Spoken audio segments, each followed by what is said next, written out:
Welcome to another episode of Viking Voices, the people of Princeton. I'm Tom Burton, Superintendent of Princeton City Schools, and very proud to represent this amazing school district. So today we have some amazing people that are going to be joining us, but I really wanted to just take and pay a little tribute to some people behind the scenes that are doing some work. We have a tremendous partnership with ICRC. Jason Dudley, I know you're behind the scenes right now making this happen. So thank you very much. Our Director of Technology, Chris Lockhart, is here making sure that everything's okay on our end. So obviously, Chris, thank you so much. Trisha Roddy, who actually last week, was able to get two great interns. So Kelsey and Jasmine, thanks so much for joining us as well. And Trisha, all the preparation, all the great work you've done. But with us today right now is a consultant that we've utilized before, and Katrice, and she's done amazing work throughout the course of this year. And we had an opportunity to meet her several years ago. And trust me, in a very short period of time, you're going to see why we're so proud to partner with Katrice. And then our preschool 12, pre-K-12 Executive Director of Curriculum, Miss Tonya Wright, who's been with the district several years, the last 5 in central office, and has really helped us move forward, done an amazing job. She's going to talk about preschool and kindergarten, but first we're going to jump right into it and introduce Katrice and talk a little bit about some of the current situations that are going on in our country. Now, we do understand that currently, right now, where we are, Facebook Live, that people are watching this in real time. This is also going to be videotaped, so just so we can put a timestamp on this, this event is happening today, June 25th. We are going to reference a board meeting later on, June 22nd. So when I talk about the dates every once in a while, this is all for people not joining us today, but for people that are joining us on ICRC, on the cable station, or watching it on our website or YouTube down the line. So with that being said, several months ago now, there were several situations that took place. One of them, obviously, being the coronavirus, that it came to pass and really a country shut down, specifically Ohio and Princeton City schools.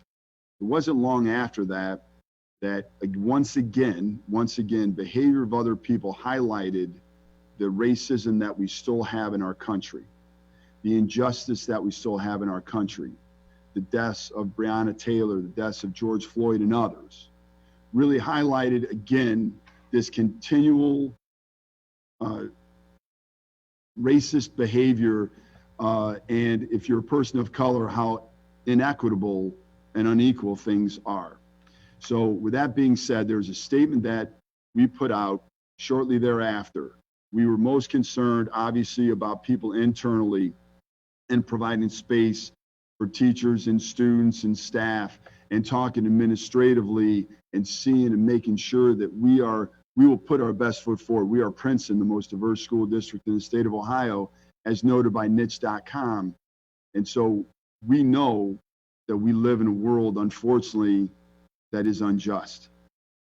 And again, for the last year, we've worked with Katrice and led by Dr. Mary Phillips, the equity team, and there's great work that's been done in our district.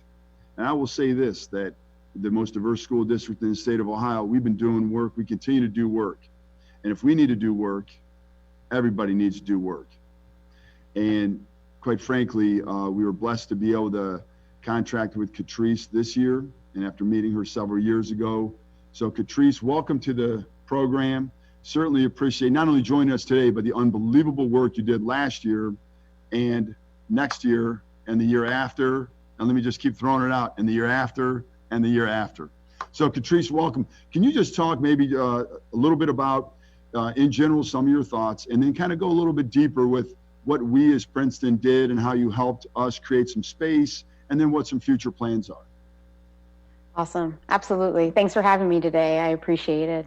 So as Tom shared, my name is Katrice Katay, and I'm a consultant with Hamilton County Educational Servicing Center. And I've had the pleasure of working in Princeton this past school year, so the 2019-20 school year, and working directly with with their equity team that has several different positions, different levels, different identities represented. So on the equity team, there are administrators, there are paraprofessionals, there are classroom educators, there are central office staff, and there's representation from each of the buildings.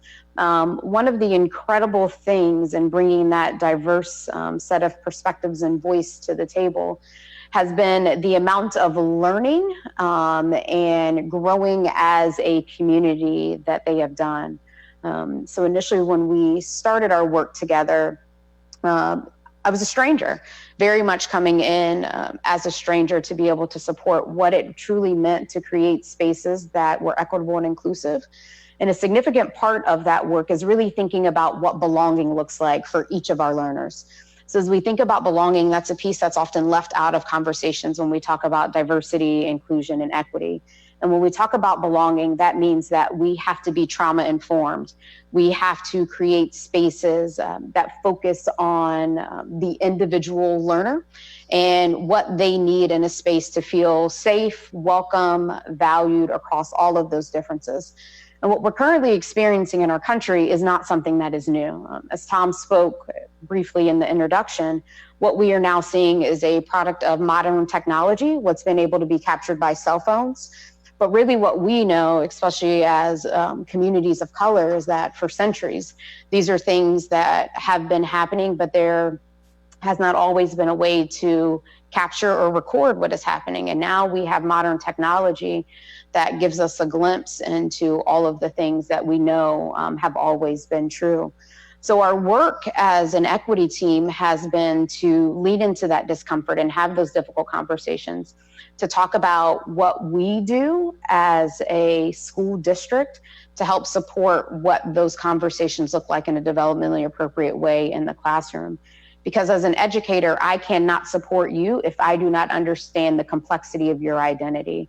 I cannot support you and create spaces of belonging and really authentic spaces of learning if I do not recognize what you may deal with on a daily basis.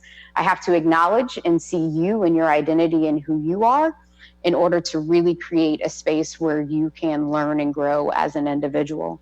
So really when we think about this work, and it's often said, it's a marathon. It's not a sprint. Tom, I'm glad that you have co-signed that you will have me for several years, because our work is just beginning. We just literally scratched the surface this year and really started to develop that community in terms of how do we engage in these conversations. So often we want to push them into the classroom with our students, but we don't do the work ourselves. We have to be willing to engage in the work ourselves in order for that to be a productive space for our students in the classroom. So that was really our focus this year, is digging deep into understanding who we are and ways in which we have all been complicit within a system that is broken. It is not designed to serve everyone. So that has really been our work this year, and I'm looking forward to spending even more time in the district next year to continue working and supporting the equity team.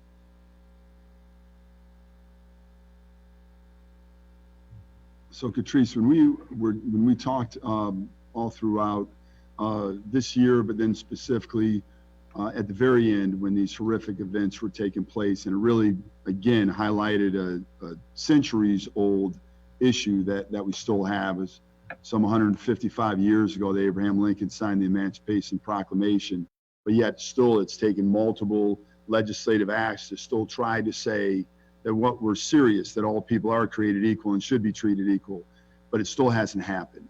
So when we look at some of these kind of fundamental issues, and what we're really kind of trying to struggle with as a country, and everybody is really needs to stand up, and we stand against racism and we stand with anti-racism, and you are either racist or you're anti-racist.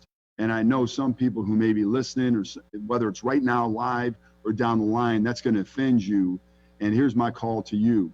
If what I said offends you, then maybe it's time to take a deeper look. And some of you may actually used to like me after my comment I just made. And listen, I'm okay with that, because ultimately we have to do things differently. we have to for us to grow and actually live in a world that was intended when our forefathers came over. Some of our forefathers actually came over from England. So with that being said, Katrice, I know one of the things that's really, really important to you, to me, Dr. Phillips, Tonya, and so many people in Princeton was to be able to create space for staff and create space for students. Can you specifically talk about the 2 sessions you had with staff?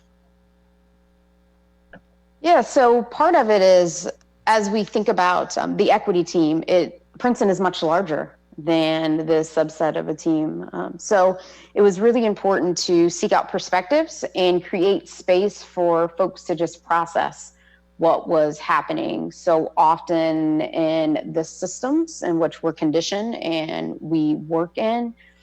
It is a day-to-day hum of our job, and really what we're experiencing is a lot of trauma. And I can speak specifically for myself and my family as a person of color. It's hard to do your job when there is trauma that is occurring daily. So part of the charge, or part of the space that we were able to create for staff, were just some open and honest conversations about, what do you need right now? How can we create spaces of healing? What conversations are you currently having? What are you thinking about as we plan for re-entry and reopening in the fall? What does that look like? And what do you need as an individual staff member to be able to support students? So we held 2 sessions, I think it was about 2 weeks ago, if my memory is serving me correctly.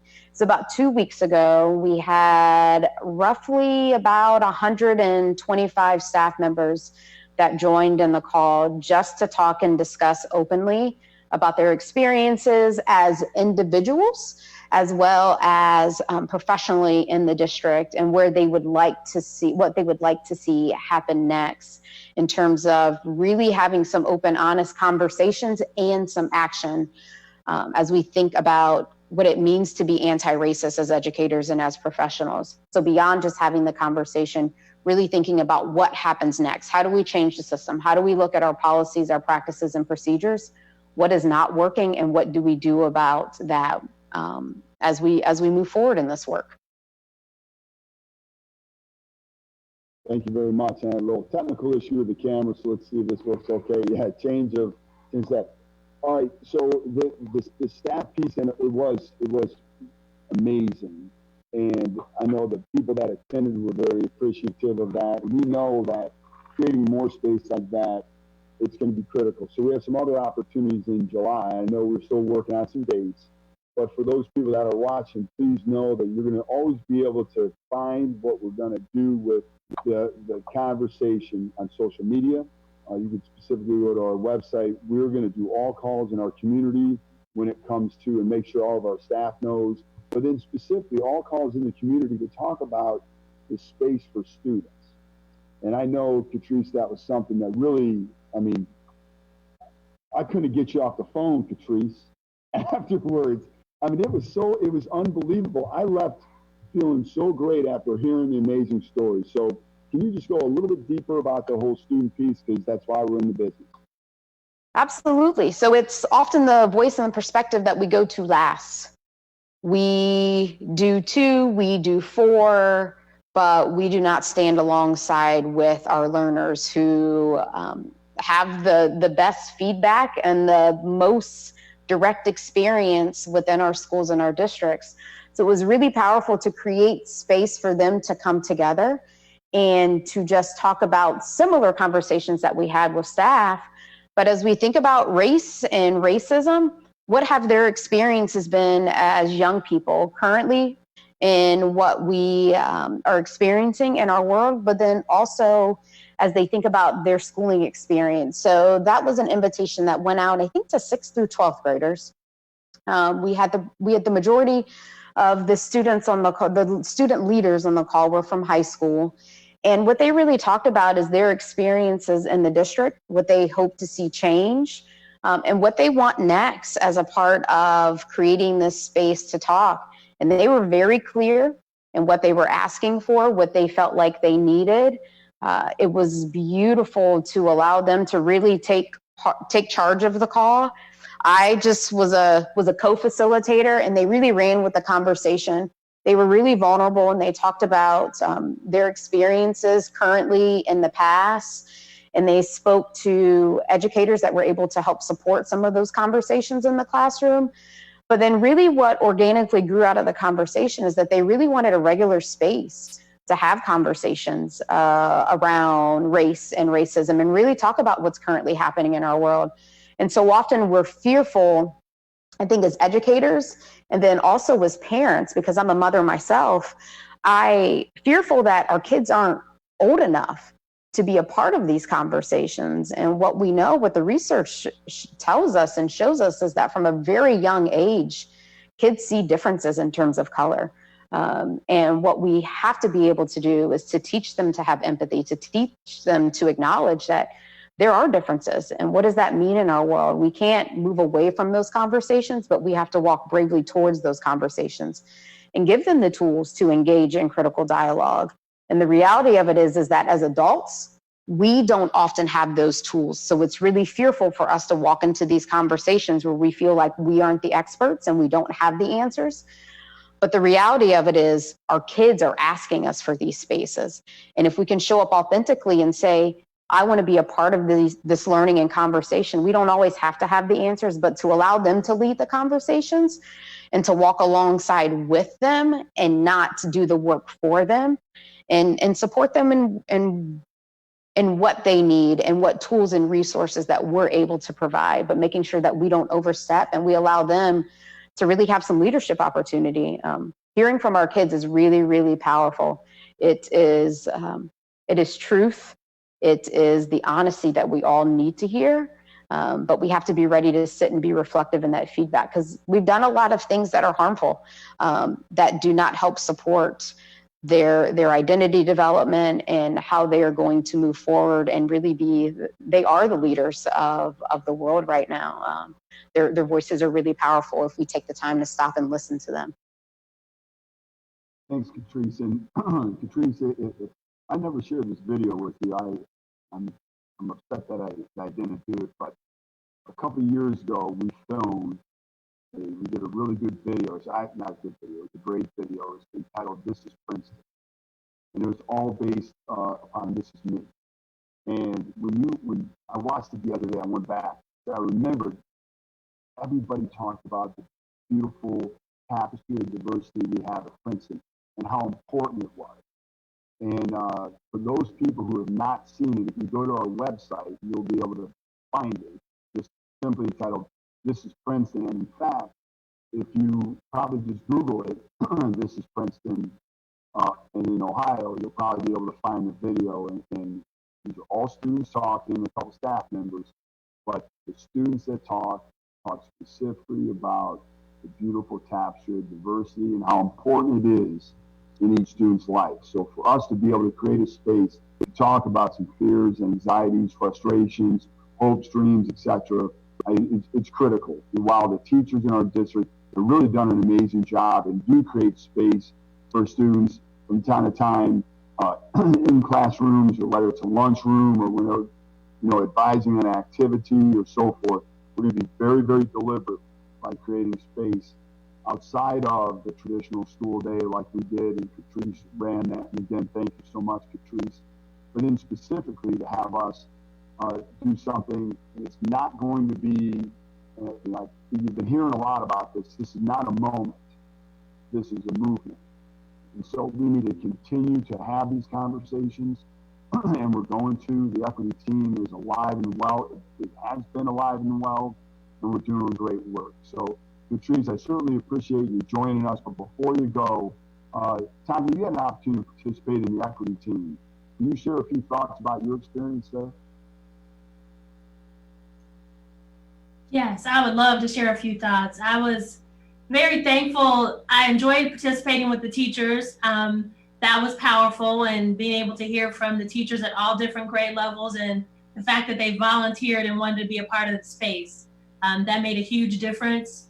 And to be able to talk about what can we do next, what can really happen, and what are those action steps we can take so that our schools are safe places for all students. But the conversation that Katrice mentioned, I believe it was last week or maybe just 2 weeks ago, the students. The students were so powerful in their words, in their experiences.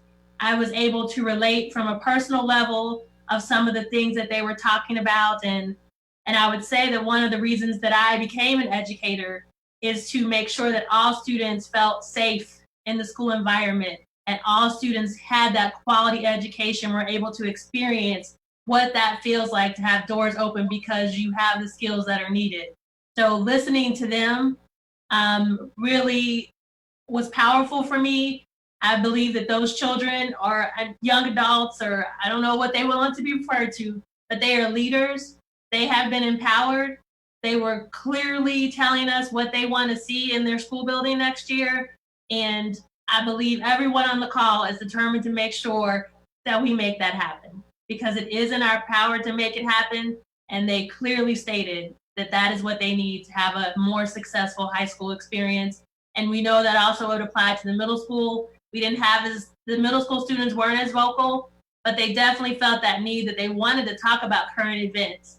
And so many times in our curriculum, maybe we only get to one stage. Maybe we made the civil rights movement, but have we ever made it past the civil rights movement in our history classes?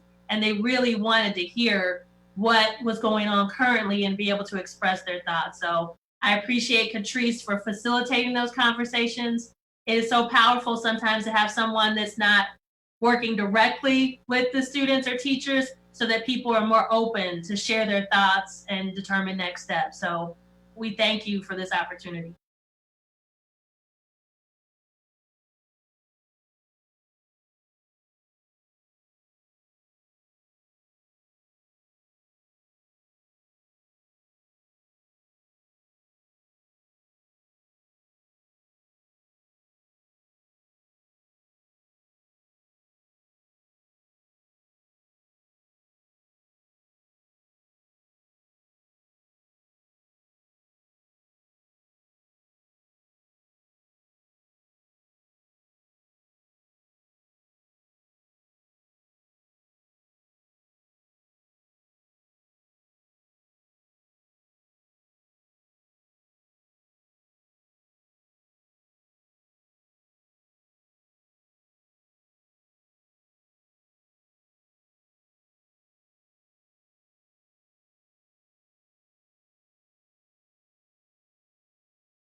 Oh, here we go.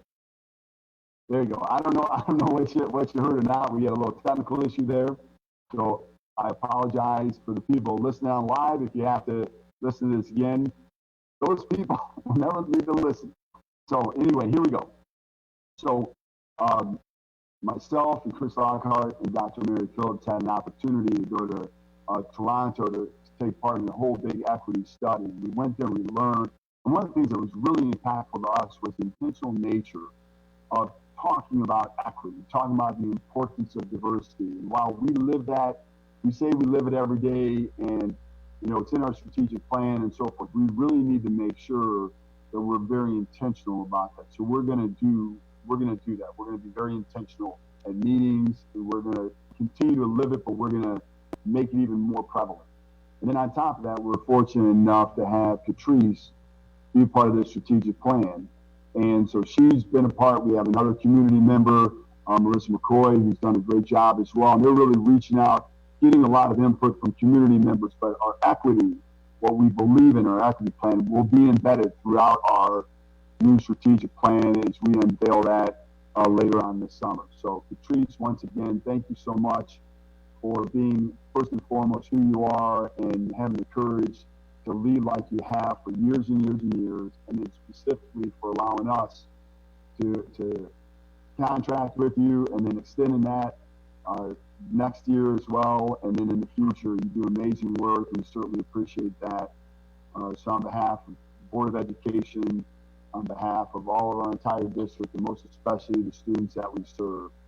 Thank you very much. We appreciate you joining Viking Voices, the people of Princeton. Thank you so much for having me. I really appreciate it. Thank you. I'll be calling you later. Thank you. So Tonya Wright. Tonya was a principal in this district, came to Princeton with a wealth of experience, was elementary principal at Evendale, did an amazing job there, took the director of teaching and learning for elementary position, and for 5 years done an amazing job. And now we're blessed to have her, all of her experience, everything she does, and we're going to expand that circle of influence, if you will, all the way throughout preschool through K, through first grade, second grade, and then in the middle school, and then the high school. So we're very fortunate, pre-K-12. So Tonya, welcome, and thank you again for not only being here today, but also for sharing your impression of the work of the equity team as well. So welcome. Thank you.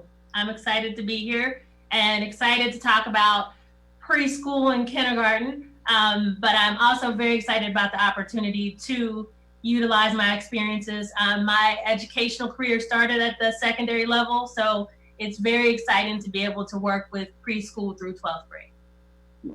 So thank you. And I know, Tonya, we've talked before, and, it kind of rolls off the tongue to say K-12. It does. And it's not right, because there's a whole nother group of students, a whole nother group of staff, a whole nother group of parents that you talk to them, they're going to say, hey, you need to continue to talk about preschool. So I know we've talked about that before. So talk a little bit about the importance of preschool, and maybe a push for our community to maybe get some more students in our preschool program. Absolutely. We have an outstanding preschool program that has been long-standing in the district. And I do want to thank the Princeton City School District and the preschool teachers for really educating me on all that preschool can offer and all that we are able to offer to our community. So we currently have preschool programs at Evendale, Springdale, Stewart, and Woodlawn. If you live in any of our communities, your child, when they turn 3, if they're 3 on or before October 1st, they can join our preschools. So we really try to prioritize our 4-year-olds, but it is such a powerful experience. Our preschools are rated with 5 stars for Step Up to Quality, which is the highest rating. But again, the experiences that the students can achieve, they have to know what school feels like. They have to know how to socialize and play with their peers. They have to know how to leave their parent. As a mother, that was really hard for me to let my child leave and experience what it was to be in a classroom with another adult and other peers. But it means the world to those kids. And by the time they finish preschool, they are ready not only academically, but also socially for kindergarten. And kindergarten readiness it makes such a huge difference. It is sometimes very difficult if you don't come to kindergarten ready, it can be a challenge for you. Our staff of kindergarten does an outstanding job, but we want to make sure that the students have as much benefit as possible. As we look into next year, preschool will be offered Monday through Thursday. We'll have an AM session and a PM session. There is a fee for some students, but we also have a sliding fee scale, and we do have an ECE grant for qualifying students who are 4 years old. We have spots available in our preschool, but we really need you to sign up quickly. The state has now said that the preschool number of students for AM and PM sessions is 9 students. It used to be 18. So at this time, with our new regulations with COVID, we have 9 AM and 9 PM per teacher. So those slots are filling up fast. We want as many preschool students as we can have. So please be sure to sign up. You can sign up by calling 864-1113. Again, if you could please sign up and register your preschooler, the number is 864-1113. So, Tom, you hit on so many great points there for sure. I wanted to elaborate on a couple of them. So one is, as you were talking, I was thinking, boy, I bet you parents want to ask questions about fees.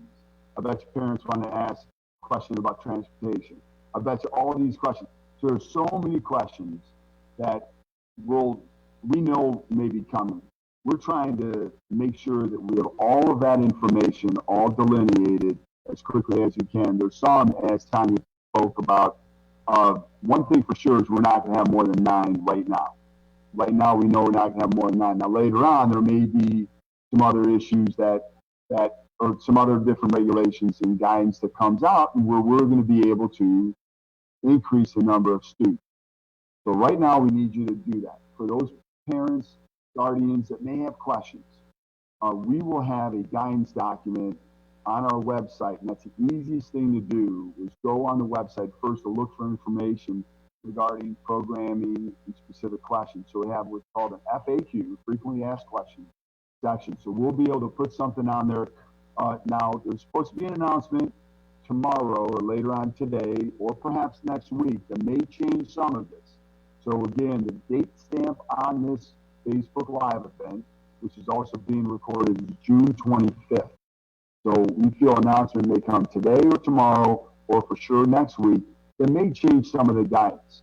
So we really need to look for that guidance before we put out a frequently asked question document on our website. So give us a couple, 3-4 days, and we'll make sure we get that on there, which questions about fees, but we already have that information on the sliding fees, but you may have some additional questions regarding that.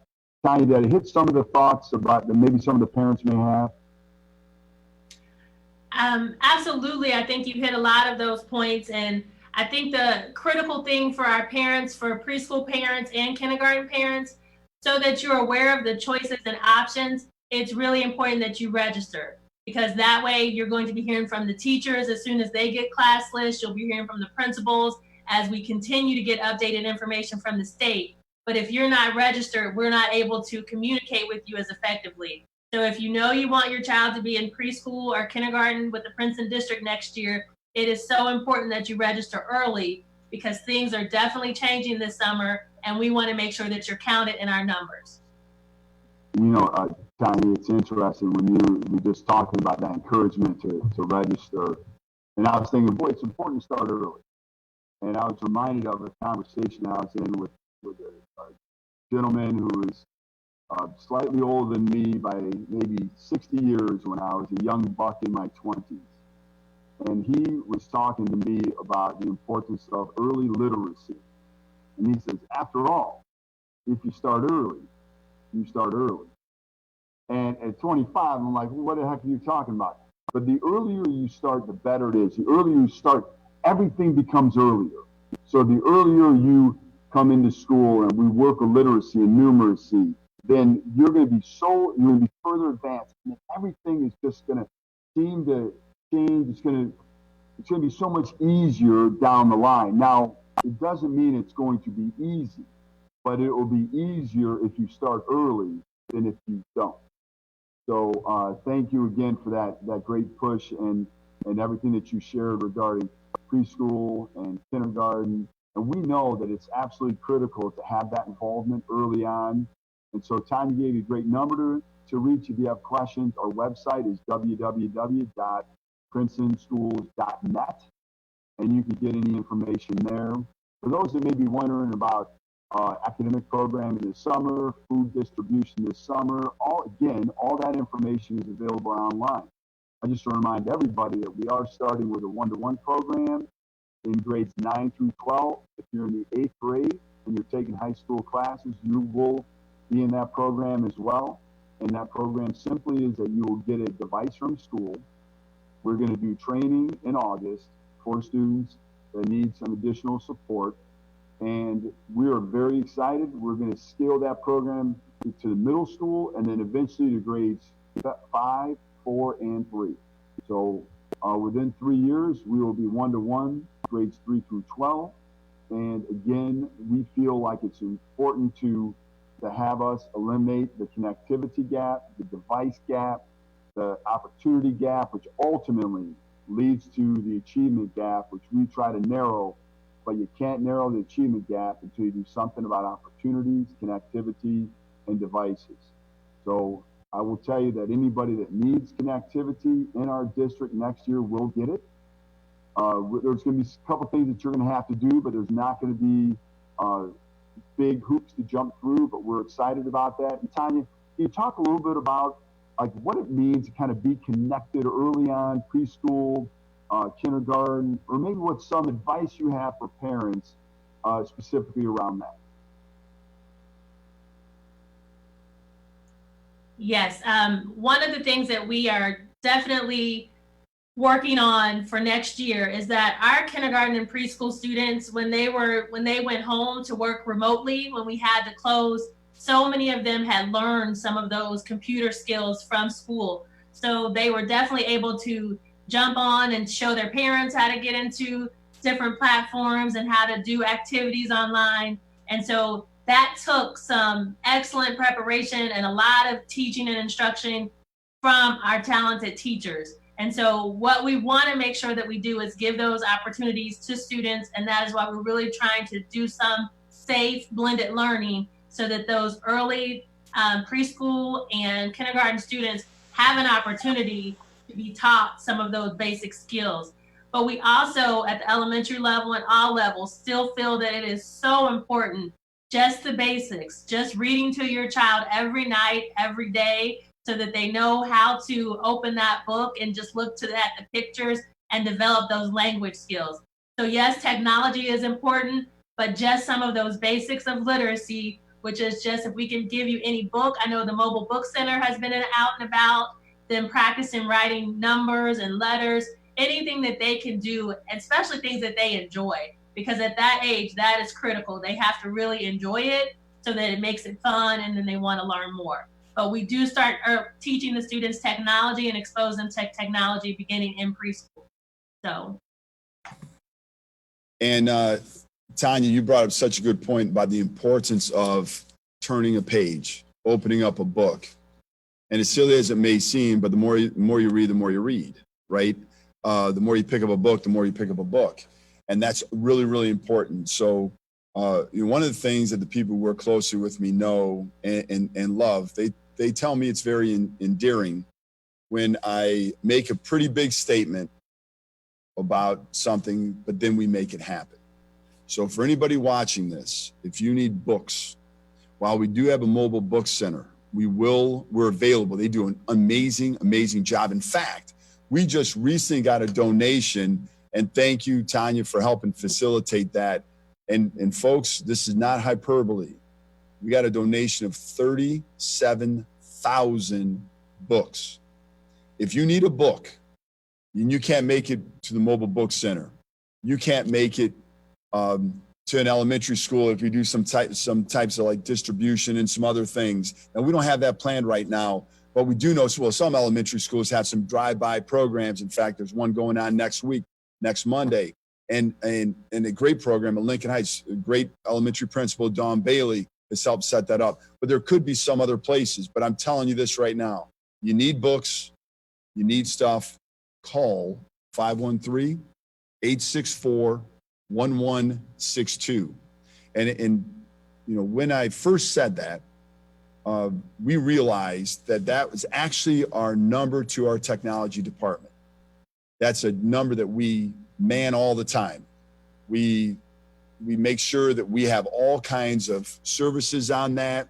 And Kate does an amazing job down there doing that, but the whole team in the technology department do that. Not one time did anybody complain about that's not my job. We all know at Princeton that, first of all, there is no job too small for any of us to do. And then secondly, that we all have to come together.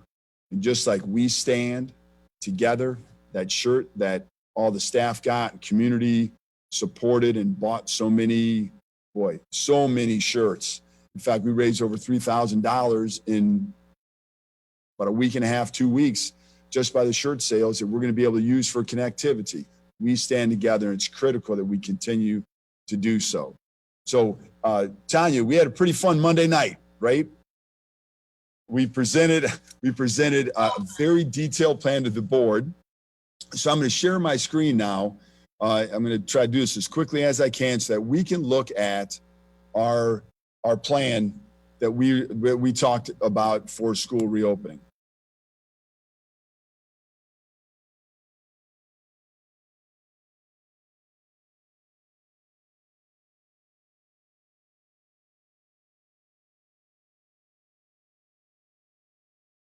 Thank you very much for your patience. We'll be right there. This is certainly the new norm for us as we Zoom and have all kinds of different meetings and so forth.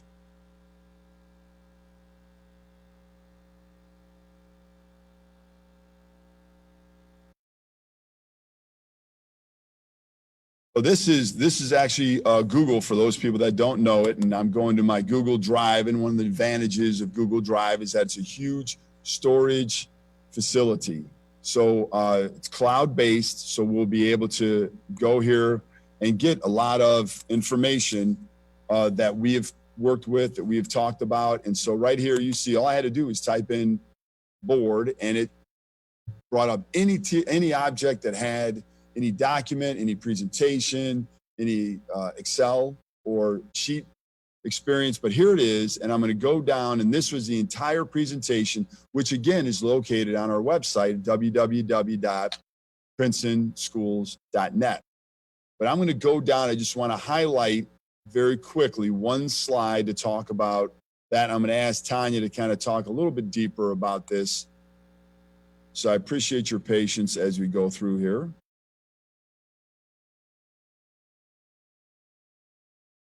You see that there's a lot of conversation that was going around here.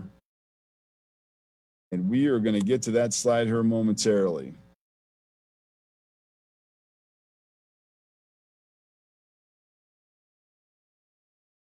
And do you remember what slide that was? That had the one that had the options? Yes, ma'am. I want to say maybe 30. Okay, well, let's say 30.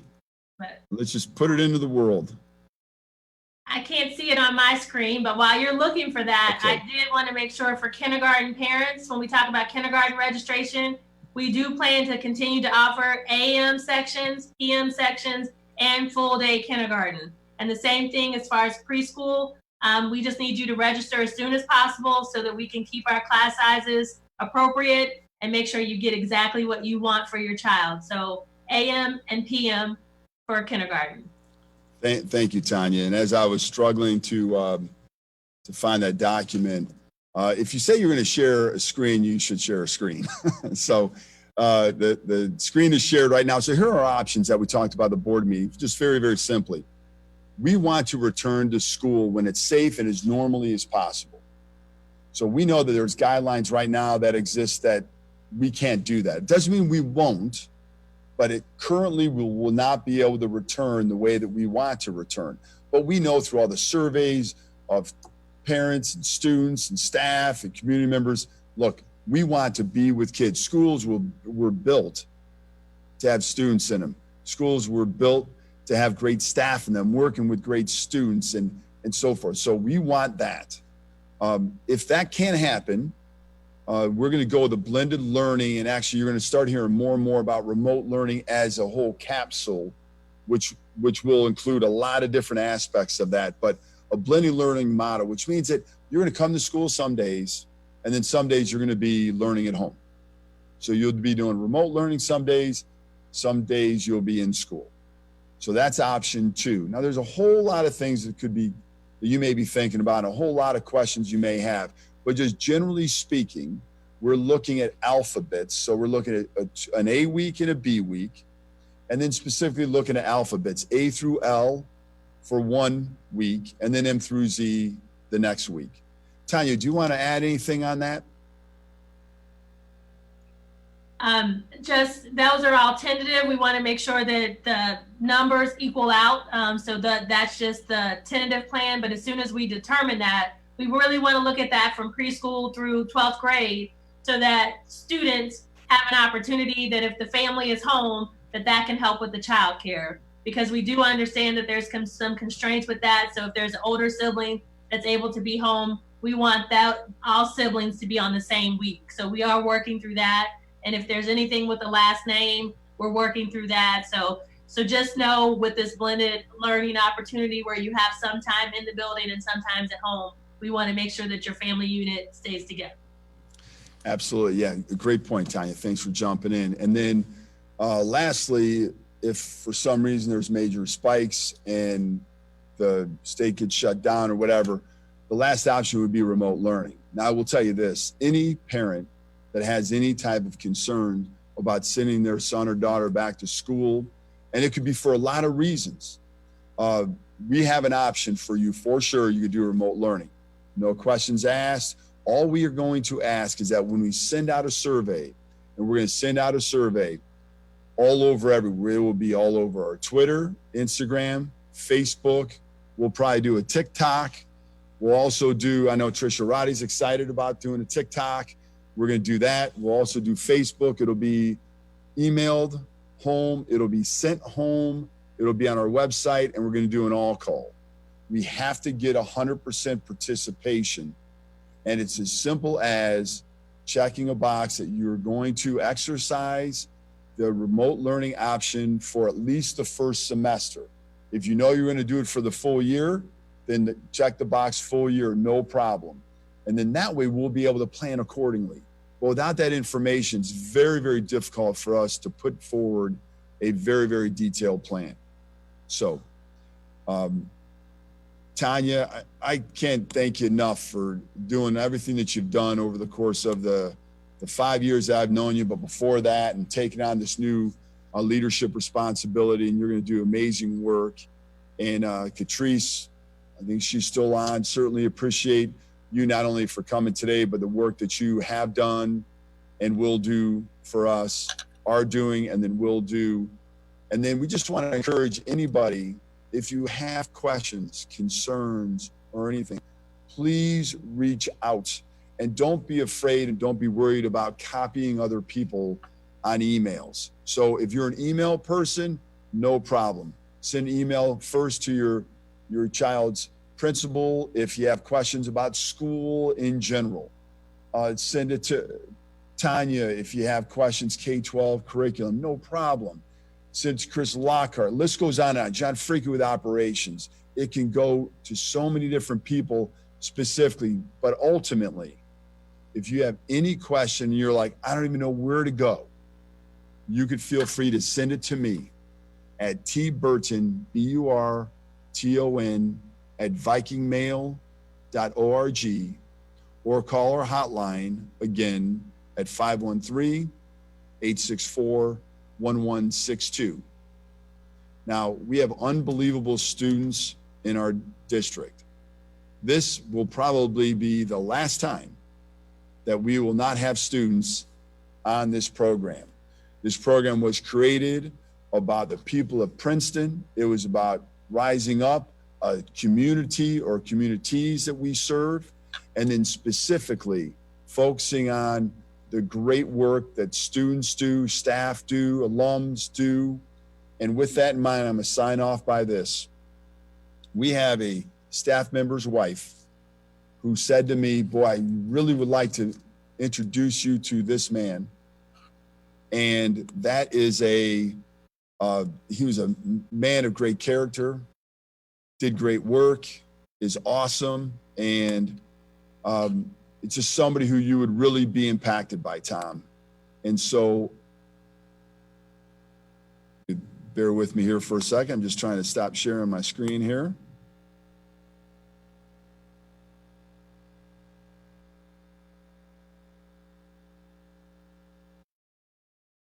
Thank you very much. So ultimately, the conversation led into this relationship and talking about different people that can impact Princeton.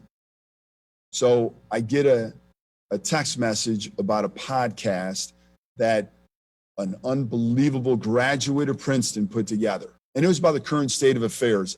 It was exceptionally well done. Ashton Hood is a 2010 graduate of Princeton High School.